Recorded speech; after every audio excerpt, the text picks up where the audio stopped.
O tema de hoje é interessantíssimo. O tema de hoje é a importância da criatividade nas negociações. Então, a gente vai conversar um pouco sobre como gerar criatividade, qual que é o impacto dentro das negociações.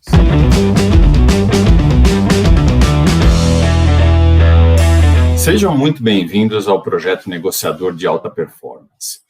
Aqui, nós discutimos as estratégias para você conduzir uma negociação bem-sucedida, se destacar na sua profissão através de uma negociação bem-sucedida em qualquer circunstância.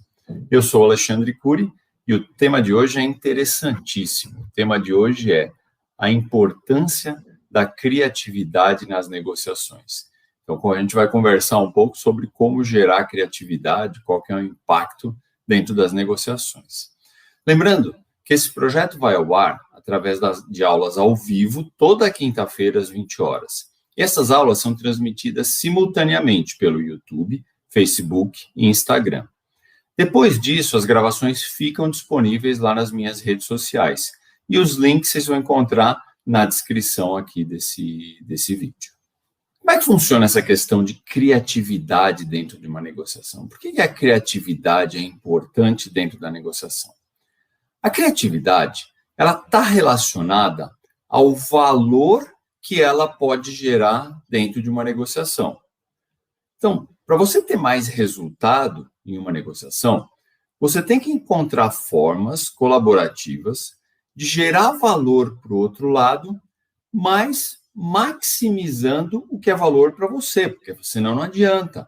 Então, dentro da negociação, você vai usar a criatividade e o importante é você gerar valor ali dentro do processo. E é claro, você vai gerar valor para o outro lado, mas o que você tem que fazer dentro desse processo que você gera é maximizar o que é valor para você. Ou seja, é claro que a gente vai trabalhar em opções de ganhos mútuos, mas você vai principalmente maximizar o que é valor para você. Então, a negociação vai ser bem sucedida para você. Isso não significa que tenha que ser ruim para o outro, ao contrário, você vai gerar valor para o outro. E a criatividade, ela é importante nesse sentido. Agora, quando a gente fala em criar ideias originais que geram valor, normalmente é mais fácil falar do que fazer. Então, e aí tem um livro muito interessante do Daniel Kahneman, chamado Rápido e Devagar. Duas formas de pensar. Esse livro ele não é especificamente sobre negociação, mas os conceitos que o Kahneman apresenta são úteis para a negociação, dá para a gente usar. E no livro, ele explica duas formas de pensar. Uma é a forma rápida, que é aquela intuitiva, mais emocional. A outra é a forma mais lenta, que aí é uma forma mais deliberativa, mais lógica, onde de fato você ponderar e tudo isso. A forma rápida é aquela coisa da sua intuição. Você pensou, teve a intuição, você vai lá e faz. Já na forma lenta, não. Você vai pensar muito, você vai deliberar e aí sim você vai assumir alguma coisa. Numa negociação, é natural que a gente tenda a usar a forma mais lenta de pensar. Por quê? A gente precisa desse raciocínio, desse pensamento lógico para estruturar a negociação. Não tem jeito. Então, é natural que isso aconteça. O problema é que esse tipo de pensamento, ele é um pouco mais superficial em relação à criatividade. Ou seja, o pensamento lógico, ele acaba inibindo a criatividade. Então, quando você precisa de criatividade, não tem jeito. Então, em determinados momentos da negociação, como esse, para você criar, para você gerar valor, onde você vai, de fato, precisar da criatividade, aí não tem jeito, você vai ter que deixar fluir essa forma mais rápida de pensar, essa forma mais intuitiva, mais emocional. Mas aí alguém pode perguntar o seguinte, cara, criatividade não é minha praia. Criatividade é para quem trabalha lá com marketing, que faz aqueles anúncios. Esses caras são criativos. Eu sou meio devagar, eu não consigo. Eu sou o cara lá que eu sou certinho, faço a minha coisa como tem que fazer, mas sem muita criatividade. Então, eu não sirvo para esse tipo de negociação. E aí que está a grande sacada. Por quê? Criatividade pode ser desenvolvida através de técnica. Assim como qualquer outra habilidade que a gente tenha, a partir do momento que a gente entende as técnicas, começa a aplicar essas técnicas, a gente também desenvolve essa habilidade. Então, criatividade não fica restrito àqueles caras que têm aqueles insights sensacionais, não. Dá para você desenvolver através de técnica, através de aprendizado. E é isso que eu queria trazer para vocês hoje. Eu queria trazer para vocês 3 técnicas que você pode usar para fazer a criatividade fluir. E com isso, você vai retirar mais resultado das suas negociações. E essas técnicas, elas podem ser aprendidas e executadas por qualquer um. Você não precisa daqueles insights fantásticos, nossa, tive uma ideia genial em relação a essa negociação. Até porque, mesmo quem tem essas ideias geniais, elas não acontecem com a frequência que a gente negocia, com a frequência que as negociações acontecem. Então, o que a gente precisa é de técnica para a gente fluir, para a gente deixar a criatividade fluir. E aí, em determinados momentos da negociação, isso é importante e a gente passa a usar isso também. Bom, quais são essas técnicas? Eu queria começar com uma técnica que é a técnica de dividir o problema em partes menores. Ora, como que isso vai me ajudar e como que isso tem a ver com criatividade? Vamos lá.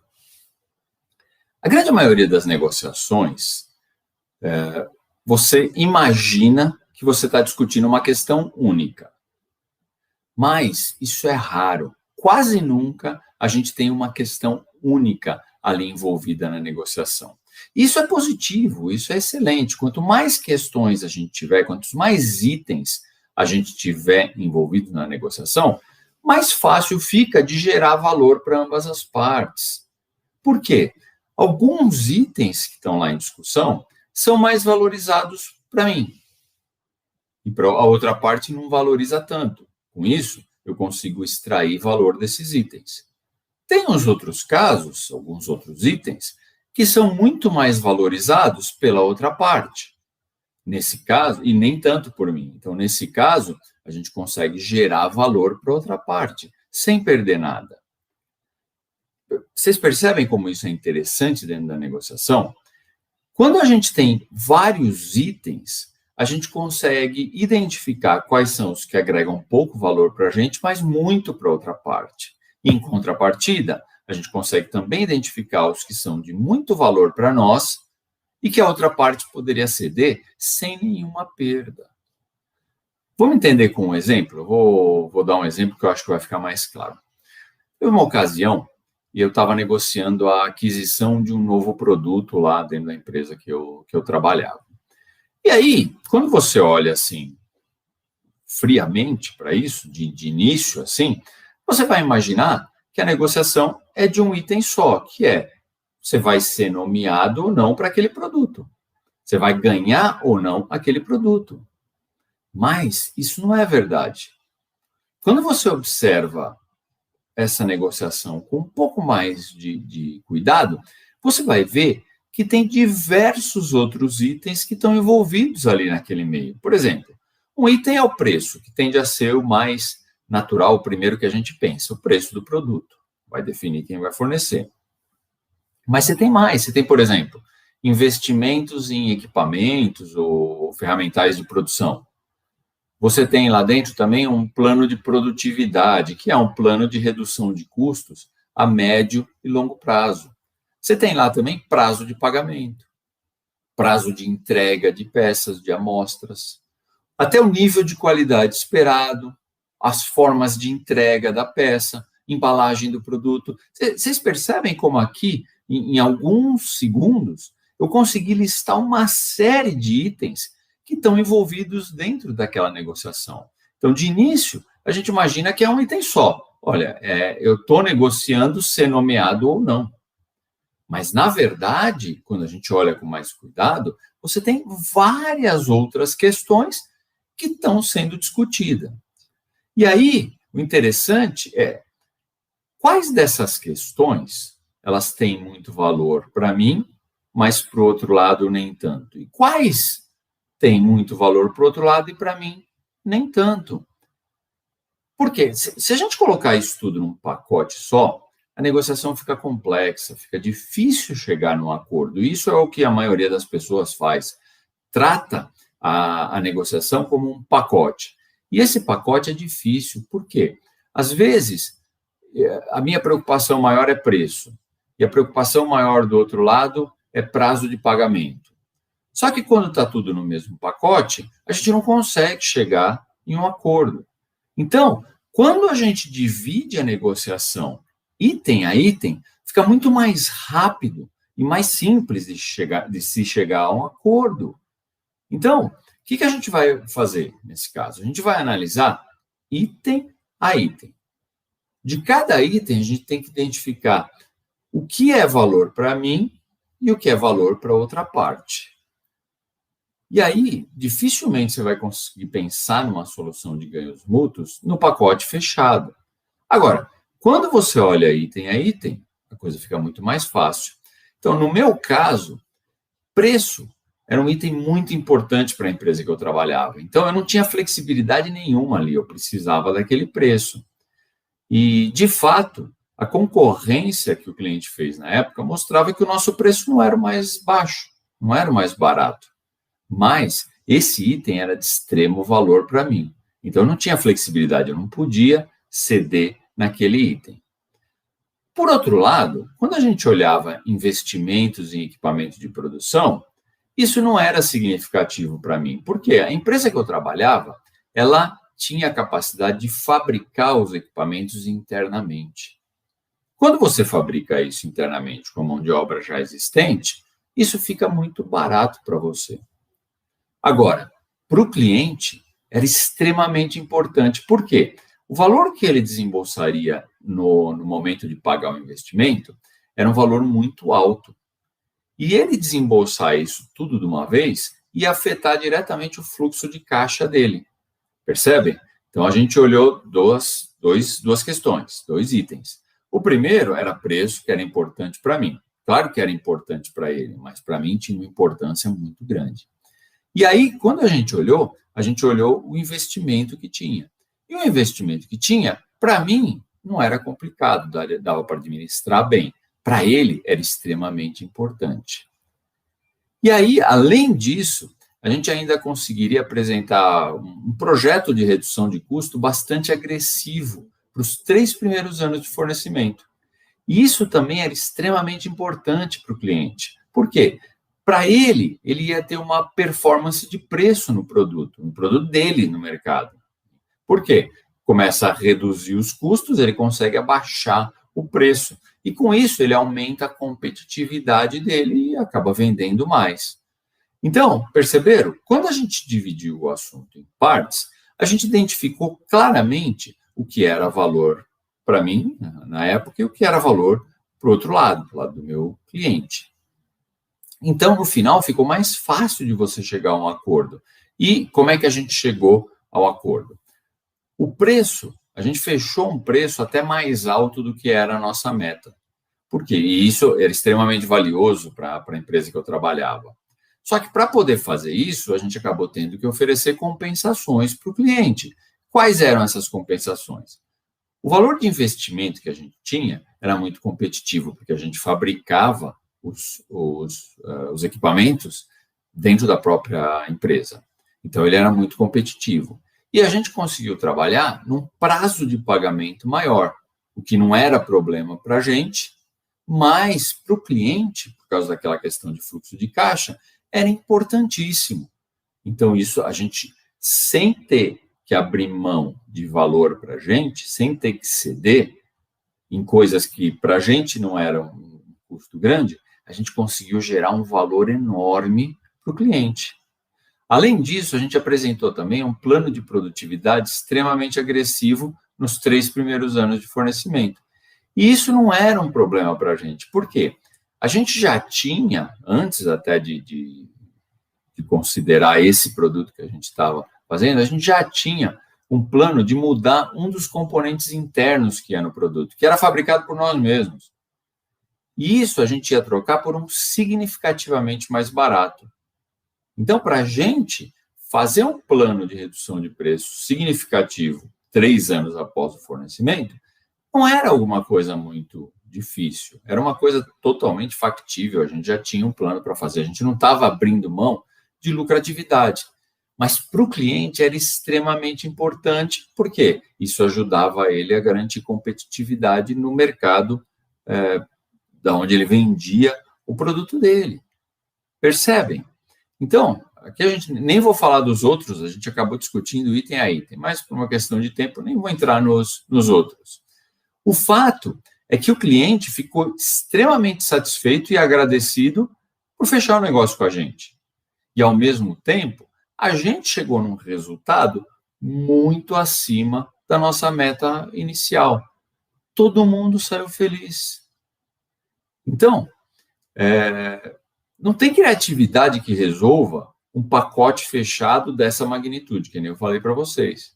Mas, a partir do momento que a gente começa a dividir a questão a ser negociada em itens menores, fica muito mais fácil gerar ideias que são boas para os dois lados. Ficou claro? E é por isso que a gente fala, uma das formas de fomentar a criatividade em uma negociação é justamente dividir o problema em partes menores. Então, isso é uma técnica. Vocês percebem? Percebem que fica muito mais fácil? Então, para aquela pessoa que começou aqui na aula falando assim, eu não tenho criatividade, eu não sei como ter criatividade. Tá bom, mas olha a técnica que eu estou mostrando para você. Dentro dessa técnica, o que você vai fazer? Você vai pegar um problema e dividir ele em partes menores, o que é uma coisa relativamente simples de fazer.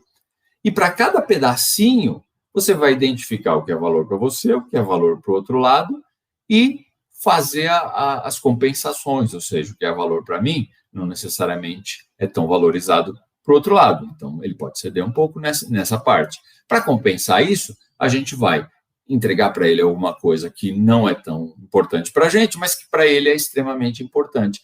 Percebem essa combinação?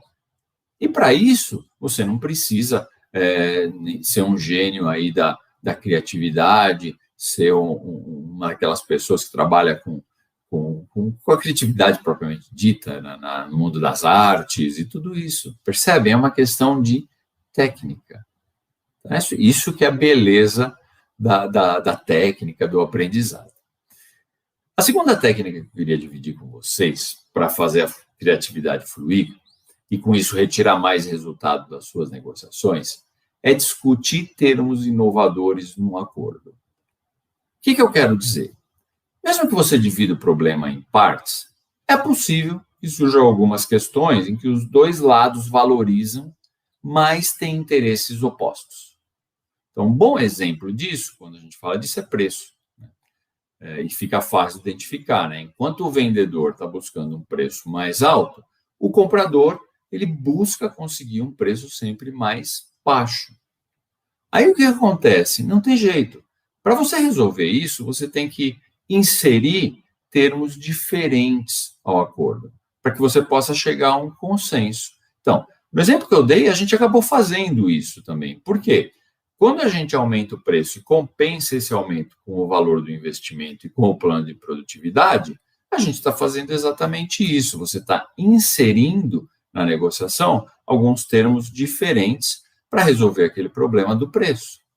Agora, isso não é a única forma. Existem outras formas criativas de resolver isso.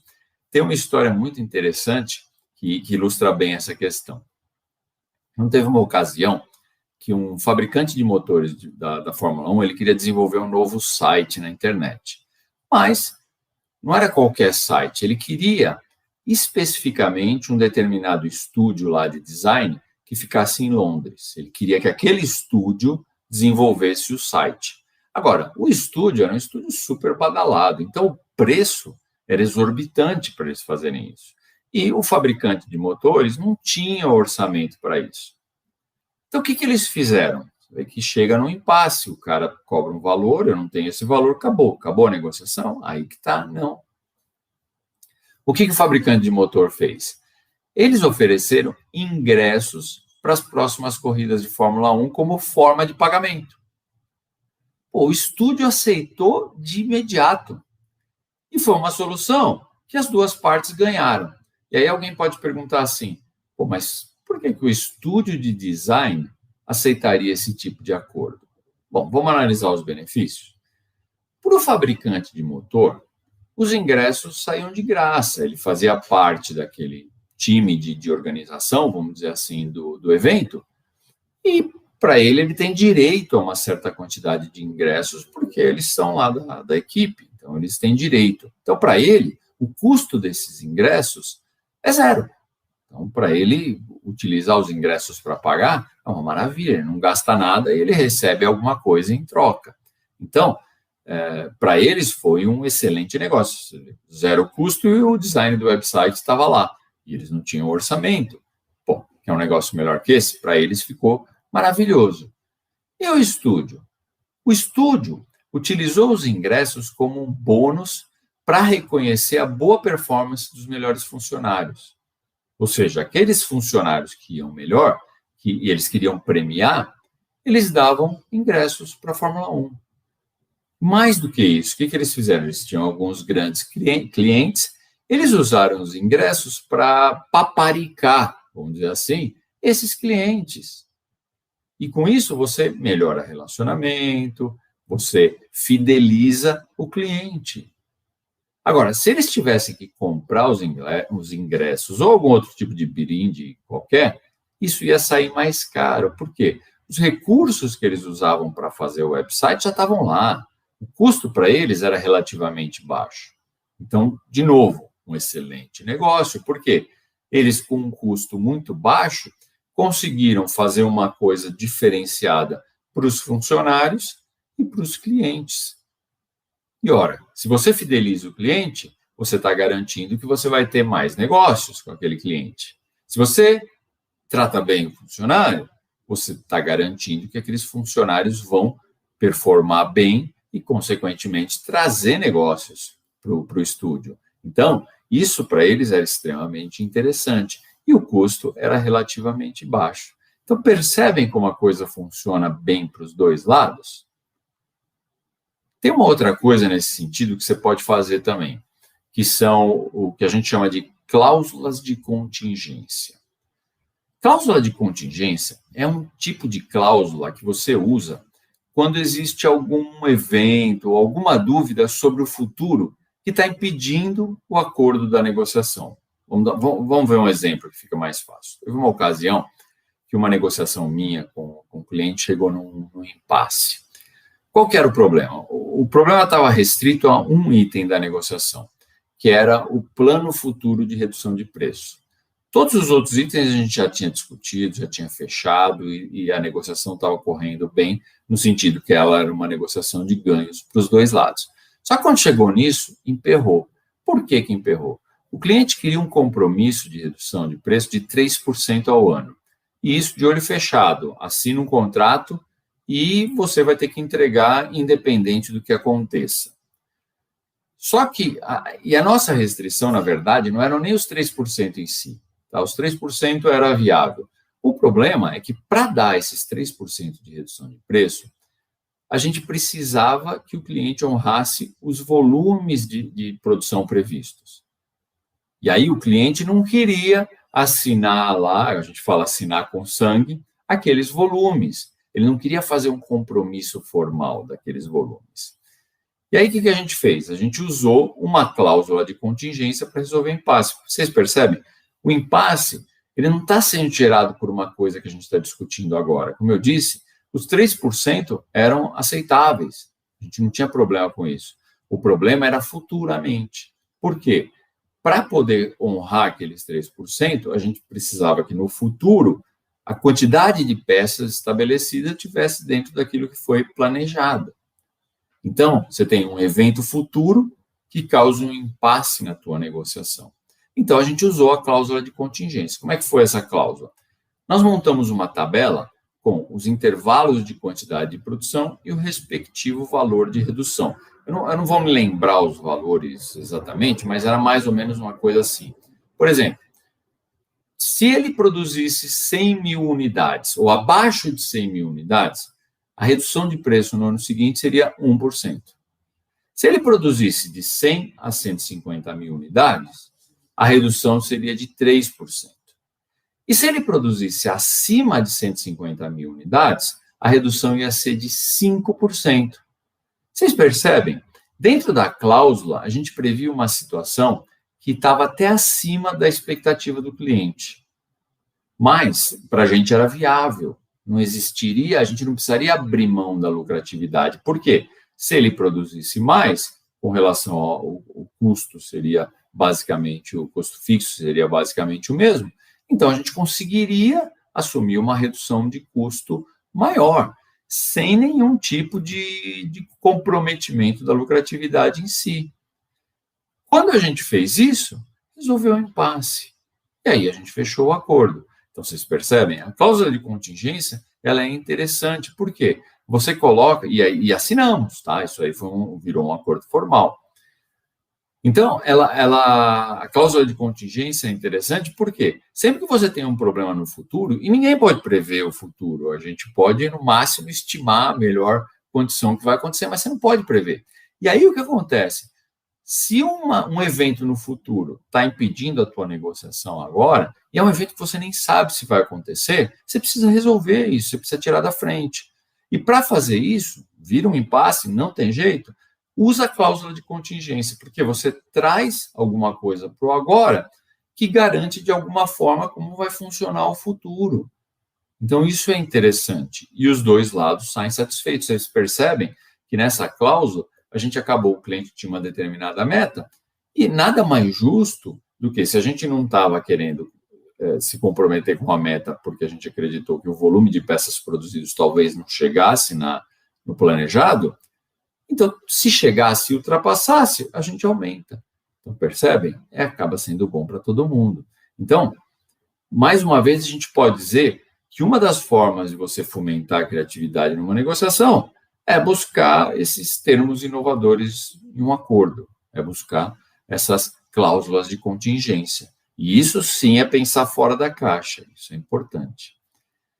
E a última recomendação que eu queria dar para vocês, para ajudar a criatividade fluir, as negociações de vocês terem mais resultados, e vocês se destacarem por isso, são técnicas, o que a gente chama de técnicas para fomentar a criatividade, exatamente assim. Mas na psicologia, eles são conhecidos como os jogos mentais. Tá? Em inglês vocês vão ver muito isso, eles chamam mind games. Então tem muita coisa aqui dentro. E essas técnicas, elas definitivamente podem nos ajudar dentro de uma negociação. Elas podem gerar criatividade dentro de uma negociação. Eu não vou entrar nos detalhes exatos de como executar as técnicas, mas eu queria mostrar três técnicas para vocês. Eu vou explicar mais ou menos as técnicas e como que ela ajuda dentro do processo de criatividade e dentro da negociação. Uma das técnicas, talvez seja a técnica mais popular com esse objetivo, e é uma técnica que muita gente conhece no mercado, é o brainstorming. Porque nessa técnica, o que acontece? Você utiliza a criatividade do grupo. Então, como é que você faz? Você faz uma sessão de brainstorming e os participantes, eles são encorajados a gerar ideia, sem crítica, ou seja, pode entrar qualquer ideia. O importante nesse momento é a quantidade de ideias. Aí, é claro, depois, dentro do processo de brainstorming, você vai analisar essas ideias e, no final, você vai realmente gerar uma prioridade de ideias. Mas qual que é a sacada? Como é que ajuda isso na criatividade? Mesmo quando você gera ideias absurdas, ideias que não têm nada a ver, você fomenta a criatividade do grupo. Por quê? Eu falo uma coisa que não tem nada a ver. Mas aí, uma outra pessoa pega aquilo que eu falei e aprimora um pouquinho, traz mais, talvez, para a realidade.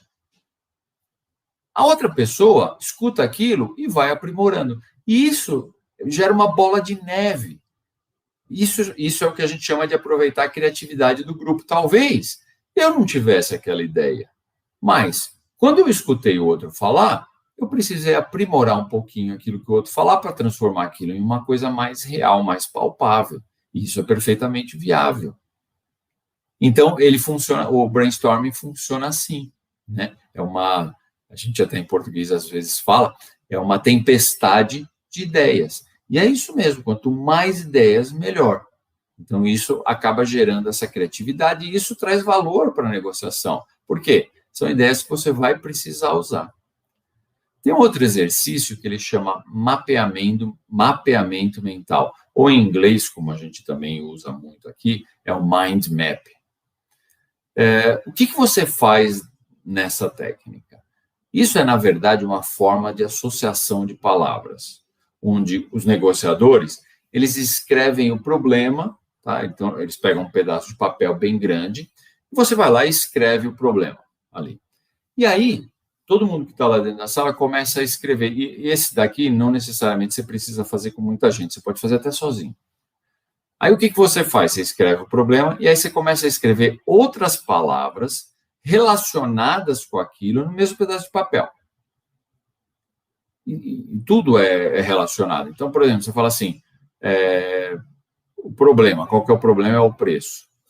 Aí você vai lá e fala assim, bom, o que está relacionado com o preço? Investimento. Produtividade. E você começa a fazer isso. Matéria-prima. Fornecedor. Tudo isso está relacionado com o preço, está relacionado com o custo. Você vai escrevendo todas essas palavras.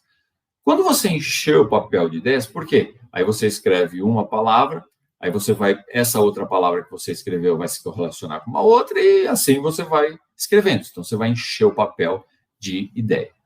Aí, o que você faz? Você começa a desenhar linhas para conectar as palavras que são mais correlacionadas.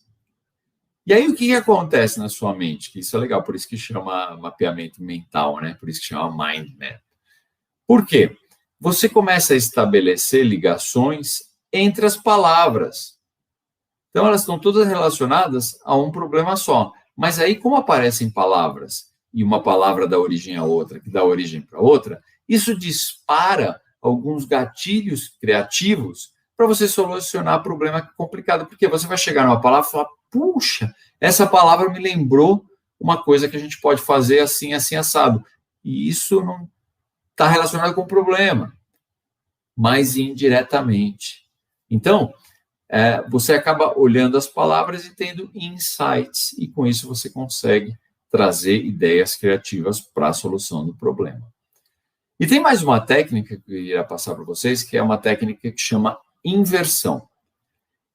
E essa técnica é interessante porque ela consiste em considerar o oposto da situação ou ideia. Então, você vai pensar no oposto. Essa técnica ela é interessante porque ela permite que você trabalhe ela com a outra parte, com o seu interlocutor, uma pessoa com quem você está negociando. Então, você consegue, se ela estiver aberta a discutir soluções de ganhos mútuos, você consegue até fazer com ela isso. Então, o que acontece? Dentro ali da reunião, você encoraja os participantes a contribuírem com as ideias ruins. Então, você vai falar, e é isso mesmo, você vai chegar e falar assim, olha, quais são as piores ideias que vocês têm para resolver esse problema? Eu quero ideia ruim mesmo, quanto pior, melhor. Aí gera um efeito psicológico extremamente interessante nos participantes, que eles começam a dar ideias que, no momento, vamos dizer, que onde você não criou um ambiente para isso, eles teriam vergonha de falar. Vai falar, pô, essa ideia é tão estúpida, nunca que eu vou falar um negócio desse. Mas, na verdade, o que você fez? Você criou um ambiente onde você está pedindo para ele fazer isso. E aí, o que acontece? Ele se sente à vontade naquele ambiente. E, por se sentir à vontade naquele ambiente, ele começa a oferecer outras ideias, porque uma ideia vai na outra, e vai na outra, e assim nós vamos. E, com isso, você acaba chegando a ideias muito interessantes que contribuirão para o problema. Por quê? O cara falou uma ideia absurda. Aí você fala assim, poxa, dessa ideia que você falou, tem uma coisinha aqui que eu acho que dá para aproveitar. E o outro fala assim, pô, mas disso que você falou, e vai melhorando as ideias. até o ponto que você chega numa excelente ideia para resolver o problema. Então, isso faz gera criatividade no ambiente, mesmo sem você ter aquela ideia maravilhosa, aquele insight. Você está, através de técnicas, promovendo a questão da criatividade. E essa técnica que eu falei da inversão, do mesmo jeito do brainstorming, ela acaba aproveitando a inteligência coletiva, né? Isso é muito legal.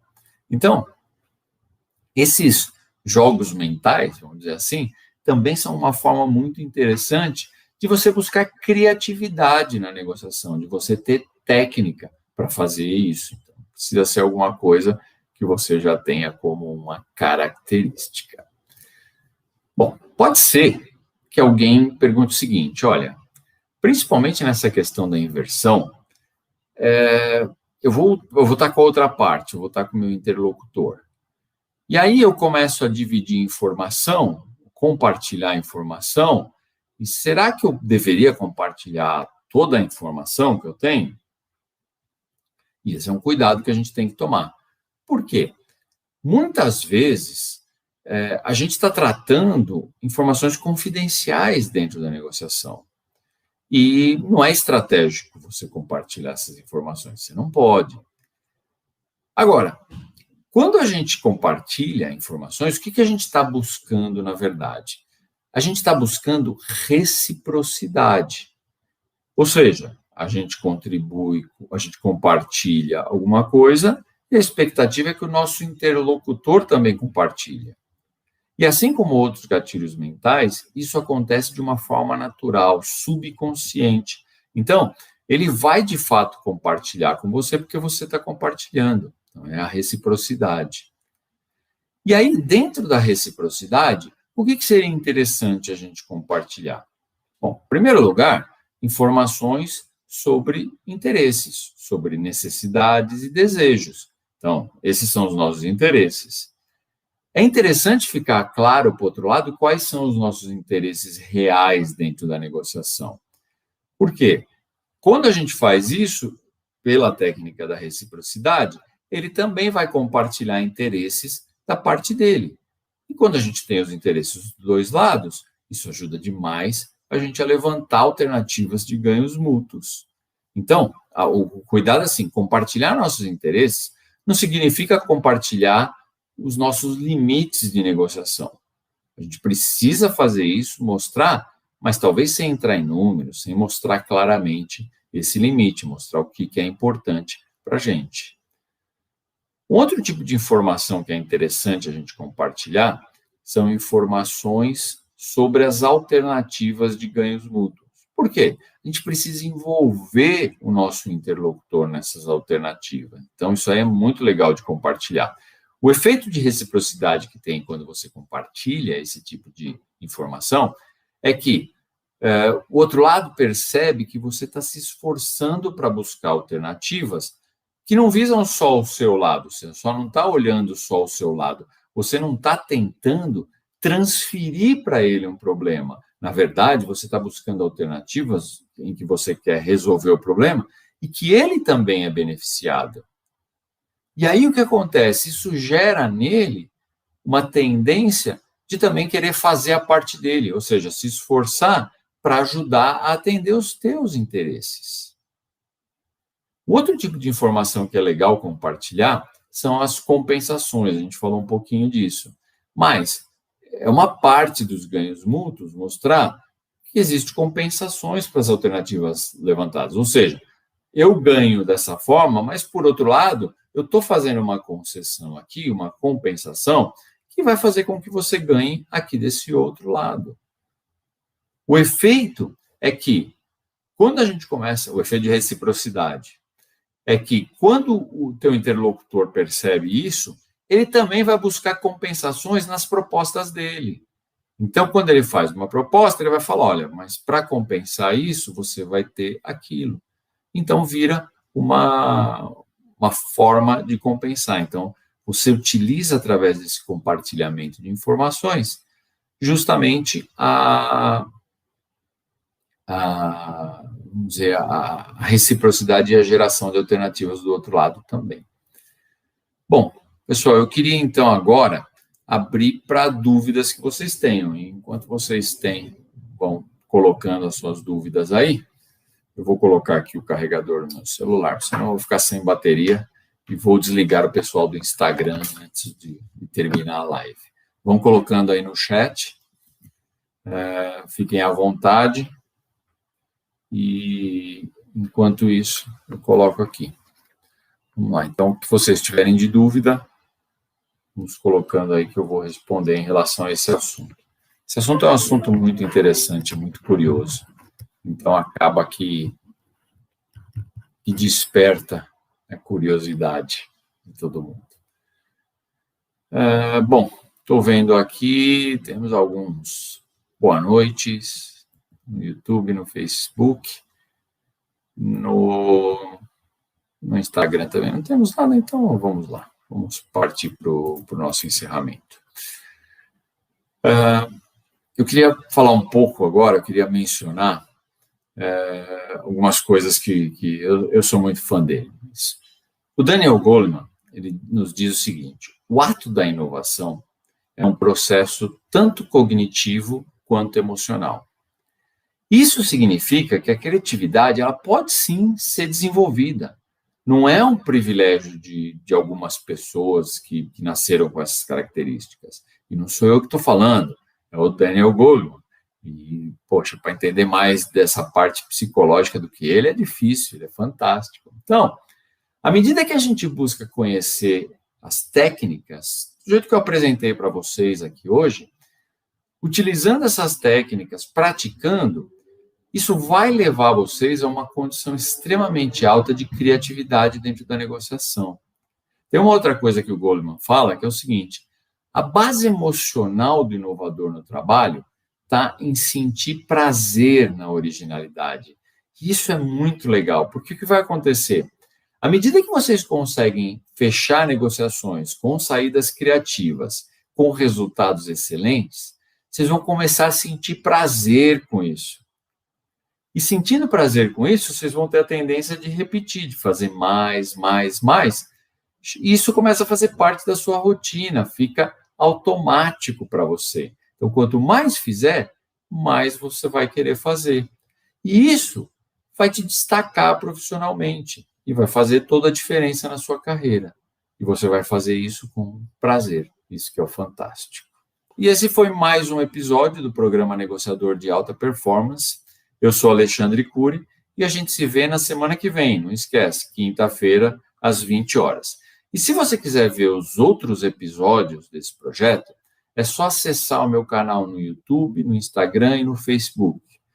Os links estão aqui na descrição desse vídeo. É só acessar lá e vocês vão ter acesso aos programas anteriores. Foi realmente um prazer estar aqui com vocês hoje.